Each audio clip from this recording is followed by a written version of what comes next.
Out here. Um, I don't. The question never really bothered me. That question, I knew what I could do. I knew you cannot have a singular approach in this game. You must be free to fight in all forms. So, I feel if it's a fight to the death between two men and there is no clock, takedown does not matter. It's the efficient fighter who will prevail. So. I never really bothered about the question. My team knew what I was capable of. I knew when I hit him, I would hurt him, um, and that was it. Well, there were some rumors swirling before the fight that you may not have been 100% healthy now that it's over, now that you are victorious. Is there anything you can say about any injuries that were bothering you before the fight?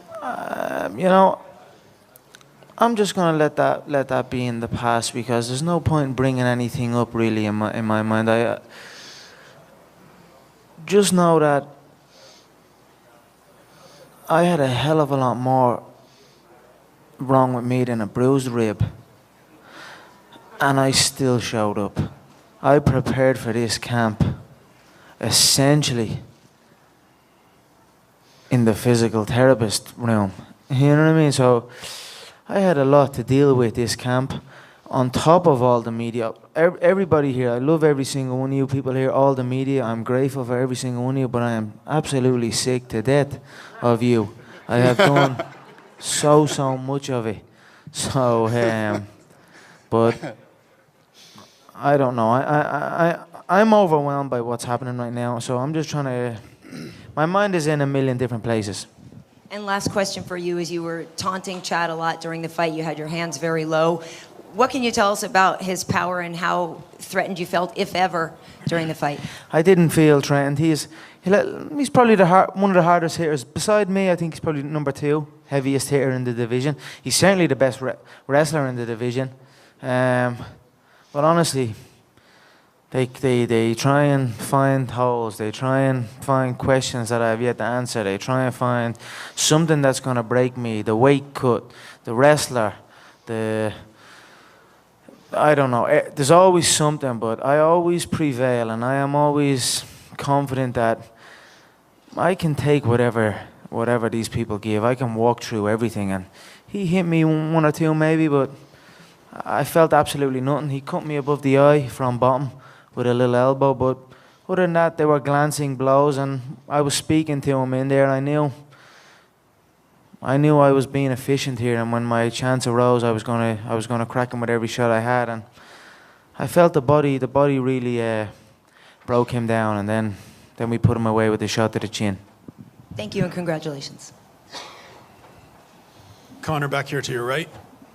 You talked about this moment being a UFC champion since you arrived in the UFC, even before that. Now that it's here, now that that belt is sitting in front of you, can you just express what you're feeling, what that moment was in the cage, to have your name announced, to have that belt wrapped around you? I didn't really think what way I was going to react. I didn't know what way I was going to react. But when I put him away and then I jumped on the cage and then my coach was like right there on the cage with me and I was just looking around at everything, it overwhelmed me and I came to tears. It has been a hell of a ride. 2 years, just over 2 years I'm here. I've already broke every single record in the game, and it does not come easy. Trust me when I tell you there's a lot of work involved. It's not just about showing up at the gym. It's not just about that, there's a lot involved. I haven't been home. I've been home 19 days this year. I've been constantly working, constantly promoting, constantly handling my media obligations, as well as keeping on top of my weight, as well as keeping on top of my skill level, as well as managing niggling injuries. It's a crazy game. And, I absolutely love it. I love this job. I love this game. I love this ride I'm on. And I am happy to have taken the gold. It would not matter if it was Jose or it was Chad. This was my belt. This was my night. Chad mauled Jose in their fight. I feel it was a back and forth, evenly fought fight, but I was never in any danger in that contest tonight, and I felt extremely confident. I spoke to him throughout every single exchange that it was nothing. You're against a different animal now. With everything that you just said about not being home very often, everything that came with this, and still loving it, we asked Dana earlier, do you have a timeline? Do you have a when you'd like to do this with Jose?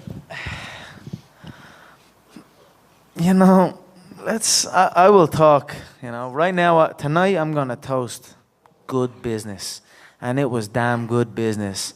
I said I would KO him with inside 2 rounds. I put a friendly little wager with my business partners on, and I succeeded in that friendly wager. So I'm going to toast good business tonight.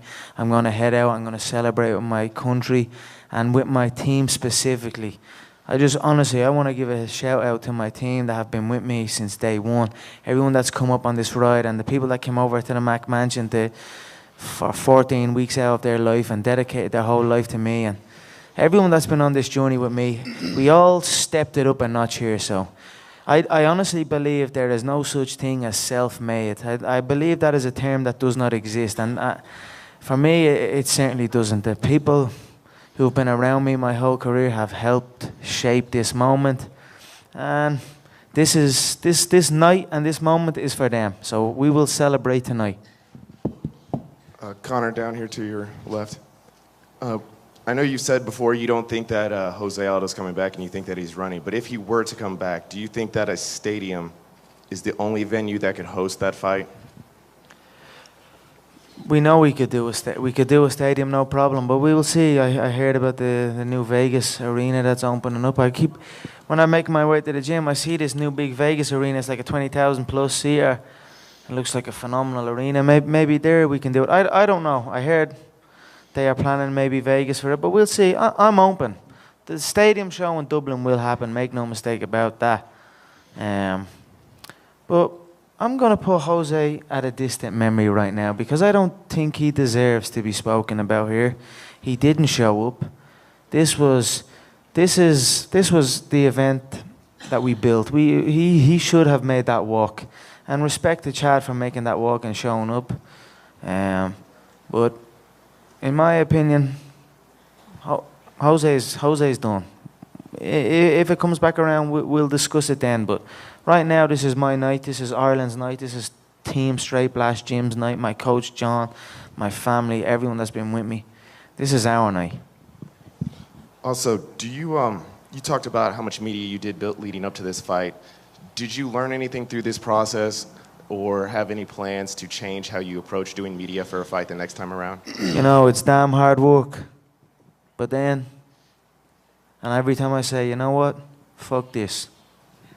Next time I'm not doing all of this. And then I get handed the check. I'm like, all right then. I'll do it one more time. Conor, this kind of seminal moments in Irish sport are quite often tied to the atmosphere. Can you just down here, could you just tell us about that moment where you turned around and pointed up to Sinead and you kind of seemed to stop and take it all in for a minute? My God, that was some moment. I looked down and Sinead is surrounded by lights and smoke and she just points at me, and Sinead is an absolute legend, an Irish hero, a passionate, powerful, strong woman.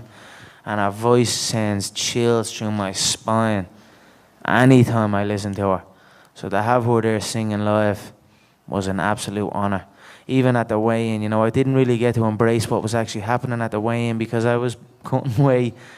And when I left the stage, I was like, man, I should have just taken my time a little bit on that stage because that was a phenomenal moment. And looking back at the pictures that I've seen from the weigh-ins, it was like something out of the Coliseum.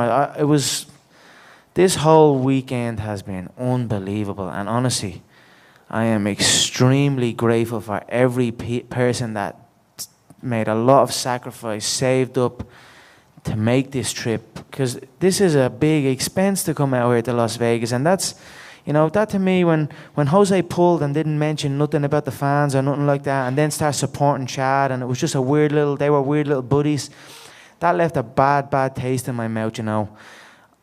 I couldn't do that. I showed up to fight. I respect the people that have sacrificed a lot of their money, their time to make this trip, to support the event.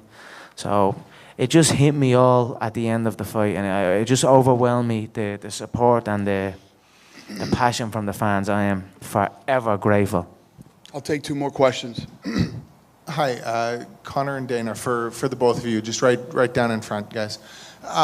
Historically, boxing and MMA, heavyweights, or at least the heavier divisions, have traditionally been the biggest drawing divisions. Boxing's shifted lately, with you and Ronda now being maybe the 2 biggest pay-per-view draws in the company right now. I was just hoping to get maybe some perspective on the changing mindsets, maybe, if you will. Yeah, I don't think weight has got to do with anything. It just happened to be that the heavyweights there was a buzz in the heavyweight division, but the heavyweight division in the UFC right now is building steam. But right now I'm running the game. I have every record in the book, the gate, the pay-per-view. All the viewing figures on Fox, UFC Fight Pass, highest attended weigh-ins. I have every record right now, and at the end of the day, I'm still only 26 years of age.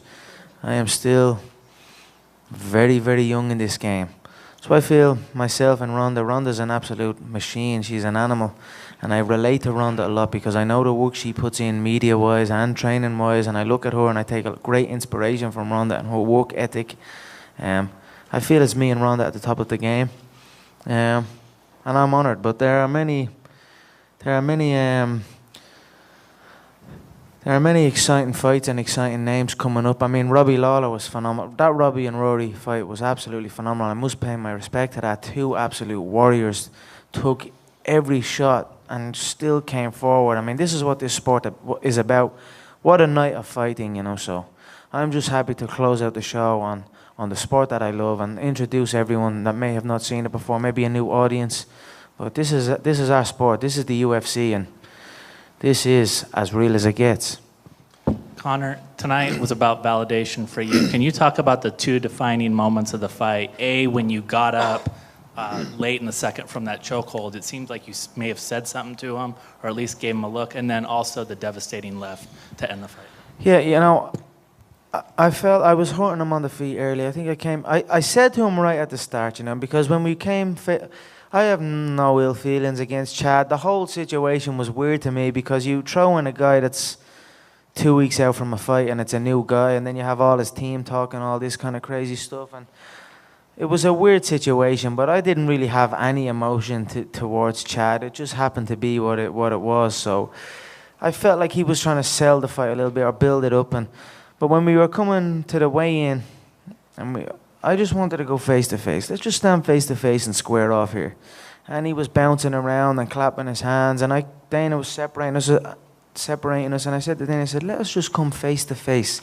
Let's stand here and look me in the eye. But it didn't happen. So we left the stage, and I was thinking in my head, he's playing the game here. He thinks it's a game, but really, this is no game here. And tomorrow, I said to myself after the weigh-in, I says, tomorrow night, there will be no bouncing around. We're going to be face to face, and we'll see then. So when we came face to face, I said to him, let's see who takes a back step now. Let's see who takes the first back step now. So I marched forward, and he took the first back step. And then that was the fight. Every shot he threw, I spoke to him. He has heavy shots. He's put people away, but I didn't feel nothing. I don't feel anything when these featherweights hit me. I feel like a concrete block. He secured 1 or 2 takedowns, but again, I knew the efficient man prevails in a fight to the death where there is no clock, no time limit. The man who is efficient is the man who prevails. So when I was on the mat, I was patient. I landed shots where I could. I stayed safe. He might have threw an overhand. He threw an elbow and split me on the eye. That was one. But then every other one was glancing. And every shot, I was like, That's what I kept saying. No. So I felt, maybe, I I was preserving energy, being efficient, and then when the opportunity arose to go back to the feet, I attacked the gut. You know, them teeps to the gut, them side kicks to the gut. They don't look like much. To the naked eye, they don't look like much. Only me and him know about it. Only me and the opponent know about it. But they suck rounds out of you. So that's what happened. His body, he was searching for his gas tank, and I was stabbing him in the gas tank. And then